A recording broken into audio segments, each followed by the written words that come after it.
In this video, I'm making a very small bioactive terrarium fit for a baby crested gecko that's about to become my newest roommate. Alright, to start this project off, this is my terrarium and everything I bought that's going into the terrarium. I have a backdrop that I used on my other terrarium that I'm going to use on this one as well. So first I went ahead and measured it, and then I broke it into the right pieces. This background is really good because it's made of cork and it has a lot of space in between of the backdrop itself, so I can use dirt and moss to put in between, and the crested gecko will really stick well against this backdrop, so I'm really happy with this.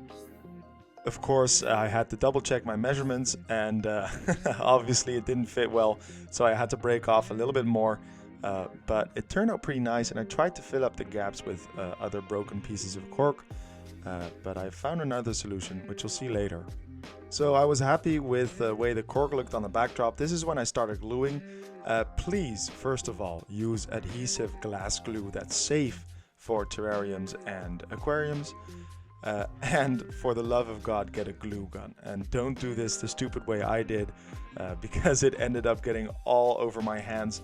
And if you try to wash off glue that's supposed to be waterproof, you're gonna have a really bad time. It gets you into lots of sticky situations. Ooh, and if you're smart, you'll prep your substrate beforehand, and if you're me, you didn't, but then at least you have some time to do some vacuuming because it gets dirty. Here is a beautiful piece of corkwood that will function as a hide and will also add some depth into the terrarium. I will have to cut it in half though, so I'll use some editing magic for this one. It is so bad. Anyway, doesn't matter. Okay, so while I hope everybody already forgot that horrible editing, I tried to glue the wood to the backdrop, but it just wouldn't stick. So I skipped this step and went on to the next one, and I will show you how I fixed this later. I stuck some soil on the backdrop, and after that I started putting in the hydro balls on the bottom. These function as a false bottom basically, so they will suck up all the water that comes through the soil. After that I added in some mesh, some very fine mesh that will stop the soil from getting to the hydro balls. This is the first time it's really starting to look like a terrarium, and I'm really happy about it. That also means I get to decorate the inside of the terrarium now. We're finally done with hardscaping. I got two plants that I wanted to put in. I have a spider plant, really famous, everybody knows it. It works really well in terrariums. It can thrive under high humidity and warmth. The other plant is a bit more of a Crassulacea. I guess that's how it's pronounced, Crassulacea. Anyway, that's a bit more of a guess, but it's safe for the geckos, which is pretty much what it's all about. One thing I want to say in between that I think is really important to note, this terrarium is temporary. It's still just a baby crested gecko, so it will be in a tiny terrarium, but in a little bit, like a month or so, I will move it to a bigger terrarium. I think I'll start working on it in a couple of weeks already, so stay tuned for that video.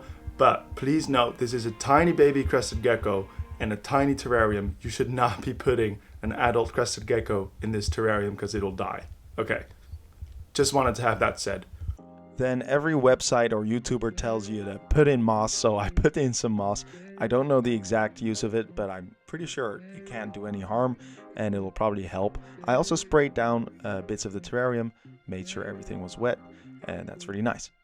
Now for the cork, and this was a really good solution. So the first piece would work really well standing on the ground. It also has a good view of the side. This will be the hiding place for our crested gecko baby. And the other piece I had to balance on top at first, but I figured that's not safe to balance it on top. So what I did is I sort of jammed it up in there. It cannot be moved at all right now unless you move the bottom piece. So it's safe and it's tidy, and I think it looks really nice. It adds a lot of depth to it. There's places to hide for the baby crested gecko on the bottom piece, but also on the top piece, so it can go behind on both, which I think is really nice for the crested gecko as well. Then there is the cleanup crew, essential to the terrarium, maybe the most important thing in there. Every white dot you are seeing on your screen right now is one springtail, and they are going to keep my terrarium nice and clean. And as if I hadn't made enough mistakes already, of course I should have done this before putting in the plants and putting in the wood. So I had to take them all out and then put in the springtails. I kind of put them in between the soil and their own soil they had before, so that they still had the stuff they ate before, but also had some time to explore the new soil they got into. And for the last, I did some finishing touches, put some more moss here and there, some wood snippets. All we have left is the gecko. That's what I'm waiting for. A couple more days. We'll give this terrarium some time to adjust to the new circumstances, and then the gecko will be ready to move in.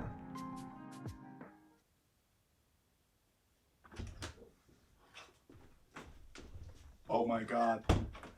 Oh my god, oh my god, oh my god, oh my god, it's here. It was very cold outside, so I had to keep it in this. But check it out. Hi, buddy. Hi. Oh my god, you're so pretty. You are so pretty. You're such a pretty boy. Or girl. I don't know yet. Meet Juno. Hi, goofball. And she's just 1 month old. So this is Juno. Just 1 month old. Very beautiful. Very tiny, as you can see. But they're also a little cold. So I'm going to put Juno in their new terrarium. I'm sorry, it's really cold. Here you go. So, Juno, meet your new terrarium. Isn't she beautiful? Like, whoops! That's a tiny jump. I am currently very warm, and that means that Juno is enjoying my body warmth and wanting to hang out with me. But it's time to put Juno in his new terrarium.